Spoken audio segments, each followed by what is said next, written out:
So look, what has you out here this morning during a pandemic outside the site here? I'm out here this morning to fight for my job back.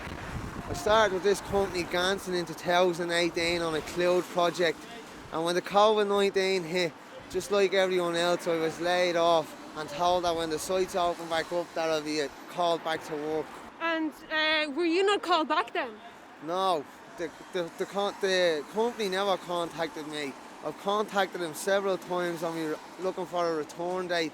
But every time I got in contact with me, told me there's no work for me here. But as you can see, there's work here today for agency lads that don't work for the firm. And when I pointed this out to Gantons, they told me that they're an agency crew that's in work. That if I'm not happy, that because I'm with Johansson, that I should go and look for a job in an agency if I'm not happy. Is this just about the company not calling you back? No, I haven't stated before. I've contacted them on several occasions in the last few months. But last week they sent a letter regarding that saying that they're making me redundant, that there's no work here. But as you can see today, there's work on this building sites for agency workers, which just happens to be the school that I went to growing up, and I have to pass every day so I can see that there is work here. So this is quite concerning, obviously, and it seems like you've been really given a hard deal here. What do you think is going on? Well, now, as a worker, that never received a written or verbal warning, I can only put it down to one thing, and that's the bricklayers dispute in 2018. So them lads have never worked since that dispute. They're all blacklisted from the main builders in Ireland. And have you contacted your union about this, and what are the unions saying? I'm actually a member of the same union as the bricklayers was that was in dispute, and I was actually paying them a tenner a week. But I called Andy Smith before the Christmas about this, and basically he told me that I should start looking for a new job. So do you feel that your union aren't representing you as they should? Well, yeah, and I don't know who's representing me at the minute.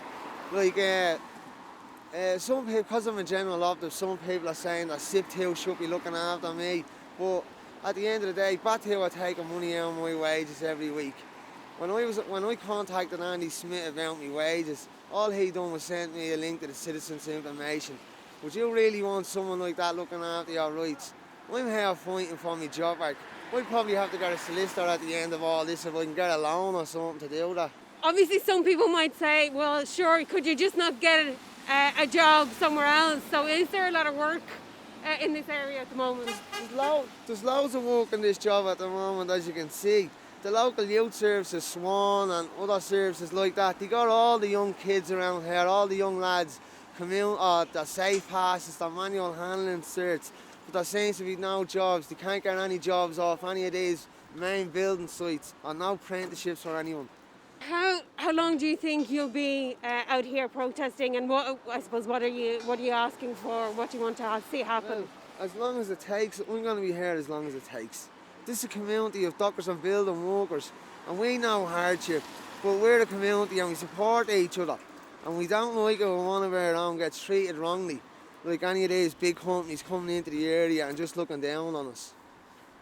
And so obviously what's happened here is that a lot of young people have been given apprenticeships and safe passes, all that kind of stuff, and then they're not being taken on by these big building companies here in the area. They're actually not even getting a chance of any sort of work. These local community services, Swan, that trained all these lads in, got them the safe pass, manual has.